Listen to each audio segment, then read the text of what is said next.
মই আজি white sauce দি pasta বনাইছিলোঁ। হোৱাইট চচটো মই কিদৰে বনাইছিলোঁ চাওঁচোন আহক। প্ৰথমে কেৰাহী গৰম কৰি ল'লোঁ, তাতে 2 চামুচ বাটাৰ দিলোঁ। বাটাৰখিনি যেতিয়া গৰম হ'ল, তাতে মই ইয়াত 2 চামুচ ময়দা দি দিলোঁ। তাৰপৰা ময়দাখিনি ভালকৈ লৰাব। এইডাল লৈ ল'ব, এইডাল দি লৰালে ভাল হয়, গোটা বান্ধি নাযায়, নহ'লে গোটা গোটা বান্ধি যাব। এইদৰে ভাজিব। তাৰপিছত এখন চামুচ লৈ গোটাখিনি ভাঙি দিব। নেভাঙিলেও একো নাই, মই অকণমান ভাঙি লওঁ আৰু এইদৰে। তাৰপৰা তাতে গাখীৰ দি দিব। প্ৰথমতে মই 1 কাপ গাখীৰ লৈছোঁ।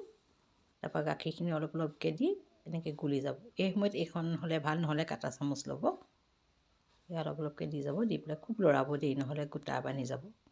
এইদৰে লৰাব, তাৰপিছত গোটাটো ভাঙি যাব। গাখীৰ আৰু ময়দা বাটাৰ চব মিক্স হৈ যাব। দেখিছেনে? যদি ডাঠ নিচিনা লাগে আৰু অকণমান গাখীৰ দি দিব। মই ডাঠ লগা কাৰণে আৰু অলপমান গাখীৰ দি দিলোঁ। এইখিনি প্ৰায় মোৰ ৰেডি হ'লে আৰু ইয়াত অকণমান নিমখ দিব, বেছি নিদিব। এইখিনি মোৰ হোৱাইট চচ ৰেডি হৈ গ'ল। ভাল লাগিছে ন? ধুনীয়া হৈছে দেখিবলৈ। আপোনালোকে ঘৰত ট্ৰাই কৰিবচোন। আৰু যদি ভিডিঅ'টো ভাল লাগিলে লাইক, কমেণ্ট, শ্বেয়াৰ কৰিব। ভিডিঅ'টো চোৱাৰ বাবে ধন্যবাদ।